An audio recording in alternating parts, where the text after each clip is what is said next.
ouvintes, a mais um Giro Sindical. O Giro Sindical é uma parceria entre o DIEESE e o SINDIC-CT. DIEESE é o Departamento Intersindical de Estatística e Estudos Socioeconômicos e SINDIC-CT é o Sindicato Nacional dos Servidores Públicos Federais da área de Ciência e Tecnologia no setor aeroespacial. Este programa vai repercutir um tema que mexe com a vida de toda a população, no estado de São Paulo em especial. Nós vamos falar hoje um pouquinho sobre as tentativas de privatização da Sabesp. E quem vai nos ajudar hoje aqui é o presidente do Sintaema, o José Antônio Fagian.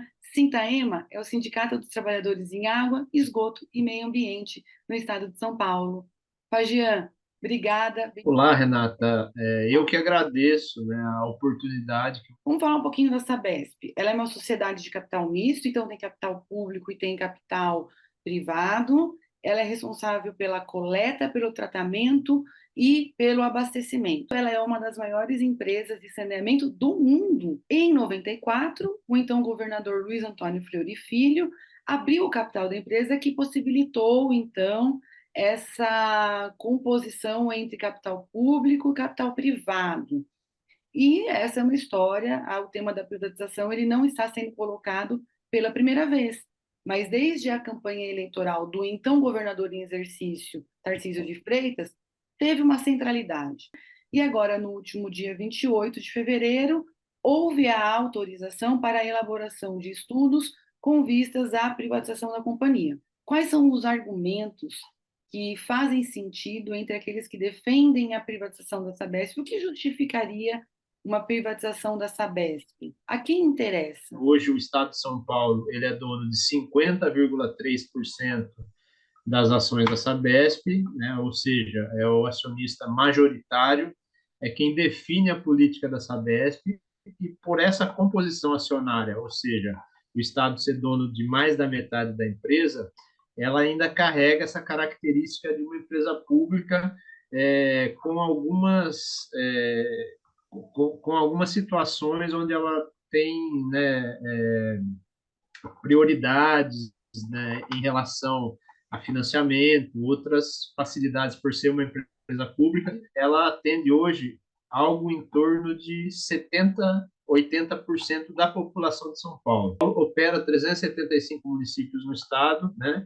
E uma empresa economicamente saudável, né? Emprega 12.300 trabalhadores hoje, né, de mão de obra própria, além de todo, né, uma rede de fornecedores e trabalhadores terceirizados que prestam serviço para a Sabesp. A Sabesp ela tem hoje uma coisa que chama tarifa social, e só para você ter uma ideia, só no município de São Paulo, 11% das ligações de água e esgoto que tem no município de São Paulo são tarifa social. Essa tarifa social, ela, a pessoa, a família, né, pode gastar até 10 mil litros d'água e paga R$ 20, R$ 10 de água e R$ 10 de esgoto, né? Tem também uma tarifa que é ainda mais barata, que é a tarifa vulnerável, que está dentro desses 11%, né? Na verdade, esses 11% é a composição dessas tarifas de vulnerável e a tarifa social. A tarifa de vulnerável é para aquelas famílias que estão cadastradas no Cade Único e o preço é ainda menor, então paga R$ 7,60 de água e R$ 7,60 de esgoto, o que dá aí R$ 16 de conta d'água, né, por mês. Isso, com certeza, né, uma empresa privada não fará, né, não manterá essa política, né, social importante que a Sabesp mantém. Além disso, né, a Sabesp ela tem uma parceria importante com os municípios. O município de São Paulo, graças ao contrato de programa que foi praticamente extinto, né, pela modificação da legislação, que agora obriga os municípios, quando forem conceder o seu serviço de saneamento, a abrirem processo licitatório. Antes podiam fazer o contrato de programa com uma empresa pública, como essa Sabesp, se assim o quisesse, né? Mas graças ao contrato de programa que foi firmado em 2010 com o município de São Paulo, o município de São Paulo ele recebe 7,5% da arrecadação da Sabesp no município, para um fundo que a prefeitura usa para fazer outras obras de infraestrutura, né? De acordo com a orientação do município. 45% da arrecadação da Sabesp acontece no município de São Paulo. Isso tem dado, em média, aí, mais de 7 bilhões de reais por ano. Desses 7 bilhões, um pouco mais por ano que é arrecadado, 7,5% é revertido para o município para ele fazer outras obras de infraestrutura. Então, veja, né, que a Sabesp ela presta um serviço de excelência, né, bem avaliada pela população. Os municípios que ela opera, a maioria deles estão universalizados, e os que não estão em vias de ser universalizado dentro do cronograma. A Sabesp tem um papel social importantíssimo, né, nos pequenos municípios. Então, a Sabesp pega recursos dos municípios lucrativos e faz o que a gente chama de subsídio cruzado, né? Faz o saneamento daqueles municípios onde não há possibilidade de retorno rápido do investimento. Esses municípios, a iniciativa privada, com certeza, não tem interesse, né? Não há interesse nenhum para a população de São Paulo que a Sabesp seja privatizada. Os únicos beneficiados com a privatização da Sabesp serão os compradores dela, que vão pegar uma empresa saudável, vão ter lucro fácil, e a população vai, com certeza, ser prejudicada, porque o histórico, né, do processo de privatização, aonde aconteceu, o serviço de saneamento foi privatizado, a tarifa aumentou e o serviço piorou.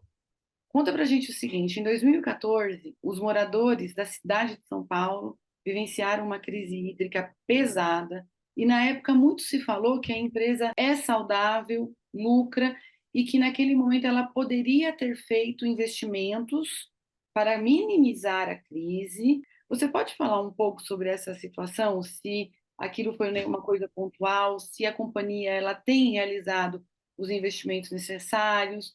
E eu pergunto isso também muito na lógica das privatizações que a gente já teve no país e que você já mencionou, que é muito comum que, antes das tentativas de privatização, as empresas sejam dilapidadas, tem uma luta muito grande para que elas façam investimentos, busca-se forjar a piora dos serviços para que se justifique a privatização. A crise hídrica de 14, ela realmente foi um problema de duas ordens, né, vamos dizer assim. Lógico, o primeiro que a gente não pode negar que é o problema climático, né, que aconteceu, mas aí a sua pergunta ela traz uma questão importante, né? Realmente, naquele momento, investimentos que deveriam ter sido feitos antes, talvez porque não se acreditasse que chegasse a uma crise hídrica tão drástica como foi aquela, não tinham sido feitos, né? Então, isso é uma crítica que a gente tem que fazer. E esses investimentos, não adianta, chegou a crise, você vai fazer naquela hora, você não vai resolver o problema, porque são coisas que demandam tempo, né? Obras grandes que precisam ser feitas e que não são feitas em dias, né? São meses, às vezes anos, que demandam para fazer essas obras. A partir de 14, a Sabesp ela fez a lição de casa, né? Em certa medida, pelo menos, né? Eu entendo que as obras que a Sabesp fez naquele período e que está aperfeiçoando ao longo do tempo, por enquanto, pelo menos, elas garantem, né, uma certa tranquilidade a, a região metropolitana de São Paulo. E digo mais, obras, né, que custaram, eu não sei te dizer aqui de cabeça o valor, mas com certeza alguns milhões de reais, e que dificilmente, né, a iniciativa privada faria, né? Sem alterar a tarifa, essa coisa toda, né? Ou sem usar dinheiro público, como eles fazem, né? No Rio de Janeiro, né, a SEDAI foi privatizada e lá agora pegaram 19 com a narrativa, né, que a iniciativa privada ia trazer dinheiro novo para poder fazer os investimentos, e agora acabaram de receber 19 bilhões do BNDES, ou seja, dinheiro público, né, o que mostra de novo que é uma falácia essa questão do investimento do setor privado, né? Em 2020 teve de novo um ameaço ou uma quantidade de chuva menor, e gerou-se ali quase que uma nova crise hídrica, né? Quer dizer, São Paulo, a cidade não sentiu, muito provavelmente justamente por essas obras que foram feitas, mas o interior sofreu muito, né? O governador Dória, na ocasião, ele liberou um recurso especial para fazer poços profundos, né? Porque as águas superficiais já estavam esgotadas, em 200 municípios do interior de São Paulo. Desses 200 municípios que receberam, ou melhor, que precisaram receber esses recursos, nenhum deles era operado pela Sabesp. A gente tem visto aí na mídia, né, quando o presidente da Sabesp, o próprio Tarcísio se manifesta, ele fala muito em melhorar a eficiência da Sabesp. E aí a gente precisa definir o conceito de eficiência. Para nós, trabalhadores da Sabesp, chegar numa crise hídrica e você ter todos os municípios minimamente equacionados com os investimentos, entregar a mesma qualidade de água no estado inteiro. Você vai em municípios do interior de São Paulo, ou na maioria, esses 300 que eu citei, por exemplo, Renata, e aí as pessoas podem pesquisar, né, esses dados são públicos, eles têm indicadores de atendimento de água e esgoto melhores do que os indicadores europeus, só para você ter uma ideia, né, do que a gente entrega. Então, para nós, isso é eficiência. Agora, infelizmente, eficiência, né, na boca do governador ou do presidente da empresa é reduzir custo, né? É reduzir custo para poder aumentar o lucro que já não é pequeno. A Sabesp, mesmo com toda essa eficiência, né, operacional, ela ainda ofere, né, todos os anos lucros muito significativos. Esse giro sindical vai para um intervalinho e volta já.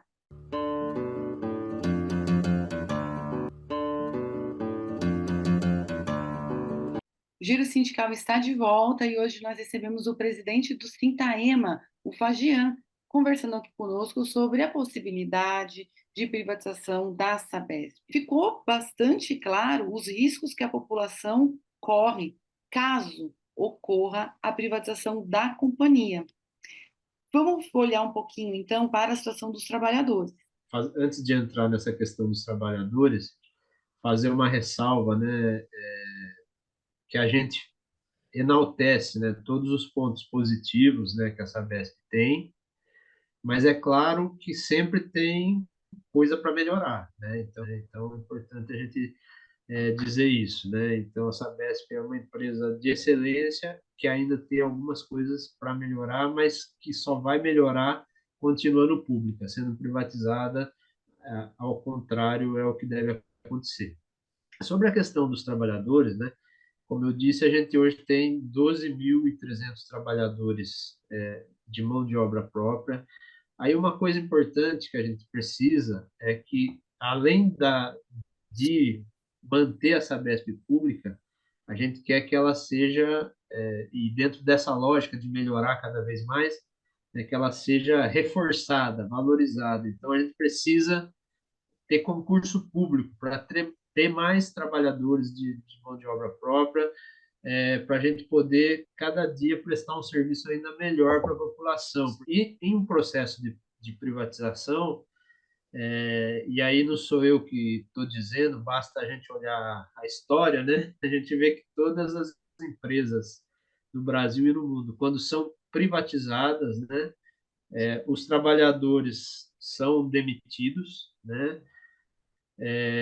Os que são mantidos numa condição, ou são recontratados, né, numa condição de salário e de benefícios inferior, com condições de trabalho piores, porque é isso, né? A empresa privada, ela não vem para fazer saneamento, ela vem para ter lucro. E ter lucro significa reduzir custo. Reduzir custo significa, em primeiro lugar, que há o corte é na mão de obra, né? Mesmo os trabalhadores prestadores de serviço hoje, né? Porque quer queira ou quer não, a nossa situação aqui ela é um pouco parâmetro, né, dos terceirizados, né? Então eles por consequência também seriam, né, prejudicados. Além disso, a Sabesp, né, ela no estado inteiro, nos locais onde opera, ela movimenta, né, uma rede de fornecedores, ela movimenta muitas vezes a economia local, comprando, né, gerando emprego de maior qualidade, enfim, né? Então, mesmo, né, os fornecedores hoje nacionais, né, não sabemos se quem comprar a Sabesp for uma empresa americana, por exemplo, ou francesa. Quem garante que os tubos que hoje são produzidos no Brasil, que a Sabesp compra aqui de fornecedores locais, se a empresa for francesa, ela não vai preferir, né, gerar emprego e renda lá no país dela e comprar os tubos de lá para cá, os hidrômetros, né? Que o problema da privatização da Sabesp, ela é, sim, uma questão corporativa também, mas ela não é um problema dos trabalhadores da Sabesp, ela é um problema do povo paulista, né? Uma pesquisa chamada Public Service, Serviços Públicos, mostra que 226 empresas no mundo que foram privatizadas, elas retornaram para o poder público por conta desses motivos que a gente já citou aqui. Então, isso está mostrando para a gente algumas questões já que a nossa legislação está, parece que, andando numa contramão. Junto disso, em 2020, o governo Jair Bolsonaro sancionou o novo Código do Saneamento, abrindo mais espaço para que a privatização adentre municípios onde ainda ela não adentrou. Realmente, né, o processo de privatização no mundo, ele hoje sofre uma reversão, né? Então a gente teve aí municípios, né, como Berlim, Paris, Buenos Aires, né, que tiveram seus serviços de saneamento privatizados e que foram reestatizados justamente por todos esses fatores que a gente já levantou aqui. Piora na qualidade da tarifa, do serviço, aumento da tarifa, perca de controle público, os investimentos que eram contratados não eram feitos porque o objetivo era maximizar lucros. E aqui no Brasil, né, lógico, olha a experiência internacional, mas aqui no Brasil a gente tem vários exemplos de serviços que foram privatizados que não deram certo. E Manaus hoje, 20 anos depois de ser privatizada, está entre os piores serviços de saneamento do Brasil. Se eu não me engano, é a sétima pior. Você tem um outro exemplo muito interessante que é do estado de Tocantins, né? Mas a empresa que era equivalente à Sabesp lá em Tocantins, né? Então privatizou, pegou todos os municípios. Alguns anos depois, a iniciativa privada devolveu 40 municípios para o Estado, que teve que rapidamente criar ali um serviço estadual para poder prestar o serviço de saneamento nesses municípios, e aí não precisa nem falar quais foram os municípios que foram devolvidos, né? Com certeza não foram os lucrativos, foram os deficitários, né? O que aconteceu foi que nos últimos anos, né, o Estado, o projeto, né, aplicado no Brasil foi um projeto de liquidação, né, do Estado, e o saneamento entrou nessa mesma cesta. E para viabilizar isso foram feitas mudanças na legislação, aprovou-se uma lei, que é a Lei 14.026, que modifica o marco regulatório do saneamento, facilitando, né, o processo de privatização. Uma das principais coisas que essa lei traz, que facilita, prejudica, né, as empresas estaduais, os serviços públicos, foi a extinção, entre aspas, do que a gente chama de contrato de programa. O contrato de programa é uma parceria público-público, né? Hoje isso não é mais possível, né? Porque obrigatoriamente todo município, assim que o contrato vencer, ele tem que abrir um processo de licitação onde a iniciativa privada pode participar. E a empresa pública ela não tem mais a condição de firmar o contrato de programa. Contrato de programa esse, inclusive, que é possível em outros serviços públicos, né? Que, como eu disse, é uma parceria público-público. Você pode ter na saúde, na educação e outros serviços que são prestados no convênio, né? Do Estado com o município para prestar aquele serviço. E no saneamento, estranhamente, né, criar essa figura e proíbe-se agora o contrato de programa. Então, essa legislação ela facilitou privatizações em Alagoas recentemente, O próprio processo do Rio de Janeiro, né, da SEDAI, foi facilitado por essa mudança na legislação. Recentemente, a gente teve o leilão da Corsan, que é a Sabesp do Rio Grande do Sul, e a iniciativa privada está indo para cima, né, para pegar o serviço de saneamento do país inteiro, sempre, né, com essa visão de pegar o que a gente chama de filé mignon, que é o que precisa pouco investimento e é lucrativo, né? Mas existe hoje e esse processo no Brasil, não só em São Paulo, como a Sabesp, mas no Brasil, que vai na contramão da história de entregar o serviço de saneamento para a iniciativa privada. Então, o giro sindical vai para o intervalinho e volta já.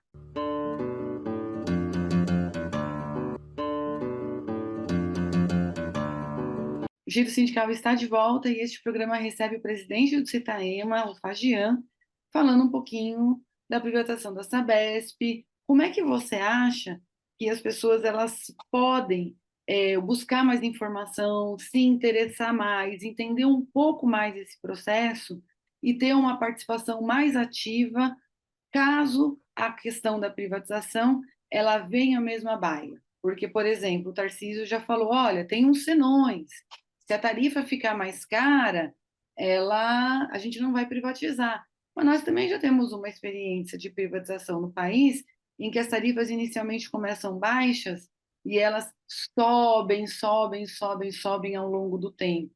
Então, até esse argumento para fazer um início de conversa, ele é um pouco frágil, né? Vamos privatizar para baixar a tarifa.